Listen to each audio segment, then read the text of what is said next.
Hello and welcome to PFF Fantasy Football Podcast. I'm your host, Ian Hartitz, and today, my goodness, it is Julio Jones trade day, everybody. I, unfortunately, was the mark when I said that we should not be marks and expect him to get traded.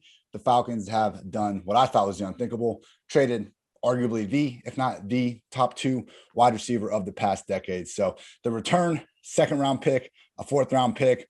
Titans are also getting the Falcons' sixth-round pick in 2023 as the fourth thing. So more or less, the Falcons are getting a second-round pick. The Titans are getting Julio freaking Jones. So we've talked about this on previous podcasts where, again, all 32 teams in the league are better with Julio Jones than without. It's too bad the Falcons couldn't figure out a way to keep him because, hey, even if he's not the same guy that was averaging over 3 yards per out run and generally just taking over the damn league for the better part of the 2010s, we're still looking at anybody's idea of a true top five, worst case, top 10 wide receiver. Just last year, we had 84 wide receivers with at least 50 targets. Julio was 11th in PFF receiving grade, tied for 15th in yards per catch, 6th in wide receiver rating, and I think most importantly, 4th in yards per route run. This is one of my favorite metrics we have at PFF because, it's just telling you, it's taking the largest sample we have, routes, and the most just indicative thing of future performance and I guess just being a good wide receiver, yards. And with that in mind,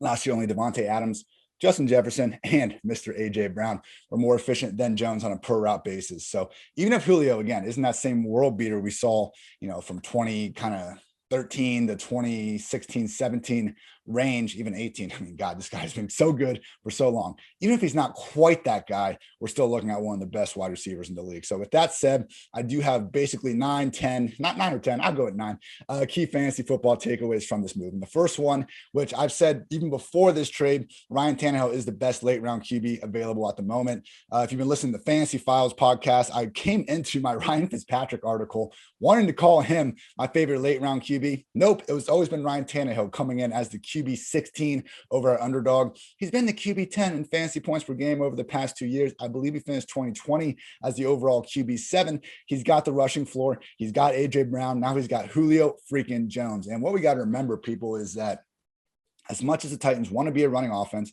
and they will be, Derrick Henry's going to get fed.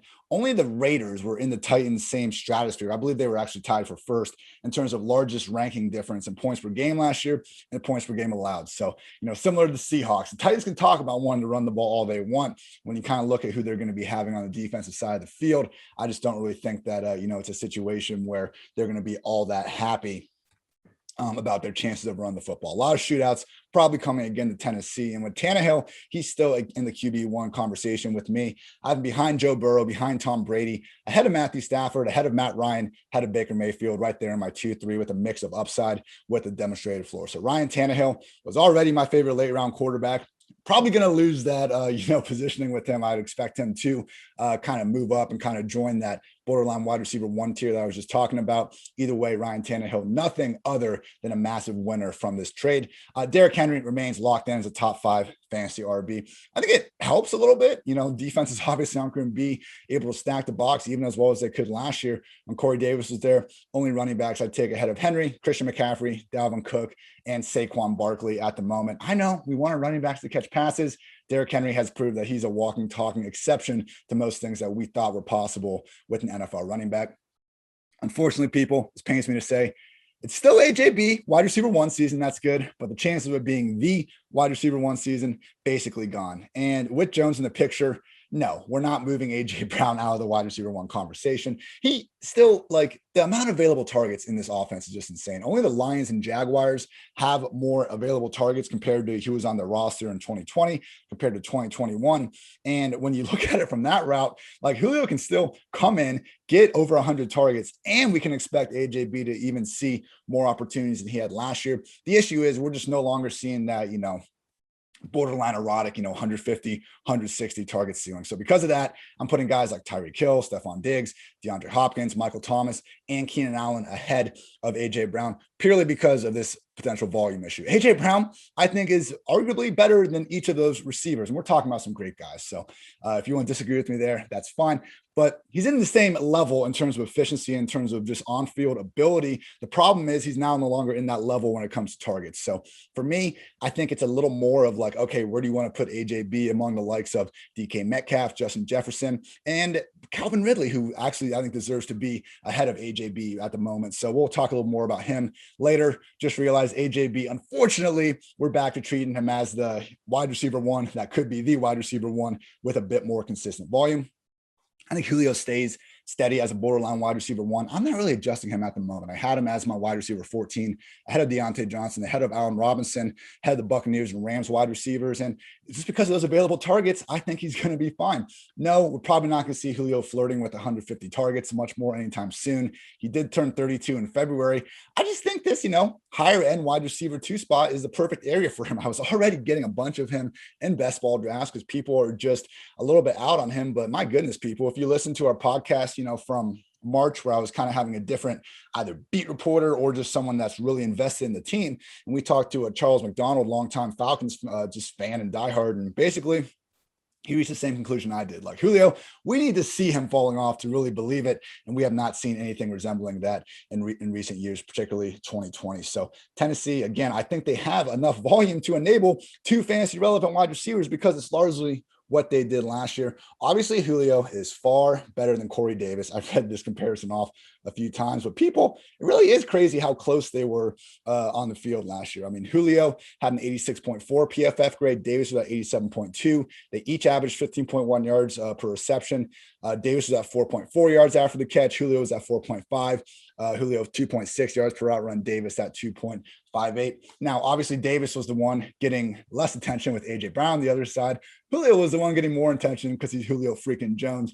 So no, Corey Davis is not similar to Julio Jones, but he had similar numbers to him last year. And I think just, again, putting Julio in this offense that already had just a role for him just wide open is just so great. So again, Julio, to me, I'm not adjusting it from him being Atlanta, Tennessee. I think he arguably at this point in time, Tannehill, it might just be in a quarterback upgrade over Matt Ryan. And again, even though we might see a little bit less in terms of the overall target numbers, and that's why he's not the top 5, top 8 receiver that we're used to having him in there, I think he'll still have plenty of opportunities to continue to work as one of the better receivers in the league. I'm pretty much out on Anthony Firkser other than in Titan stacks. The whole allure of him was the chance to be the Titans' number 2 pass game catcher. That is completely gone. So just not really trusting Firkser. And we already had the concerns about him being this full-time tight end since he's only played more than 50% of the offensive snaps in 2 career games, I believe. So continue to draft Adam Troutman ahead of Anthony Firkser.